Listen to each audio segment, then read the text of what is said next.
कोल्हापूरच्या दसरा महोत्सवाला राज्य सरकारनं राज्य महोत्सवाचा दर्जा दिलाय। त्यामुळे यावर्षीच्या शाही दसरा महोत्सवामध्ये अनेक कार्यक्रम आणि उपक्रमांची रेलचेल आहे। जिल्हाधिकारी अमोल येडगे यांनी केलेल्या आवाहनानुसार आज विविध शासकीय कार्यालयात पारंपरिक दिन साजरा करण्यात आला। त्यामुळे शासकीय कार्यालयात आज जणू फॅशन शोचं वातावरण होतं। पारंपरिक पोशाख परिधान करून आज अनेक सरकारी कर्मचारी नटून थटून आपापल्या कार्यालयात आले होते।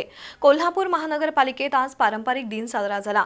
प्रशासक के मंजुलक्ष्मी, अतिरिक्त आयुक्त रविकांत अडसूळ, सहाय्यक आयुक्त संजय सरनाईक, शहर अभियंता रमेश मस्कर, कामगार अधिकारी राम काटकर यांच्यासह अन्य अधिकारी आणि कर्मचाऱ्यांनी मराठमोळे पोशाख परिधान केले होते।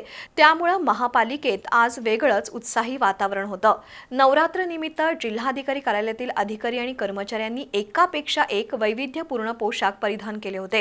एरवी पांढरा शर्ट, पांढरी पॅन्ट घालून येणारे सरकारी बाबू आज चक्क फेटा बांधून किंवा गांधी टोपी परिधान करून कार्यालयात आले होते। तर महिलांनी नवरात्रीच्या आजच्या लाल रंगाचा वापर करत प्रामुख्याने लाल रंगाच्या साड्या परिधान केल्या होत्या। त्यामुळे जिल्हाधिकारी कार्यालयातील अधिकारी आज वेगळेच भासत होते। जिल्हा मध्यवर्ती सहकारी बँकेत तर आज कर्मचाऱ्यांनी नटून थटून येत हलगीच्या तालावर नृत्य केलं। कोणी धोतर झब्बा, डोक्यावर फेटा, कुणी नेहरू शर्ट, गांधी टोपी, कुणी मोदी जॅकेट घालून आले होते। तर महिला वर्गाने सुद्धा विविध रंगी साड्या आणि फेटा परिधान करून आजच्या पारंपरिक दिनाचा आनंद लुटला। सायंकाळी 5च्या सुमारास तर हलगीच्या तालावर केडीसीसीच्या कर्मचाऱ्यांनी मनमुराद नृत्य केलं।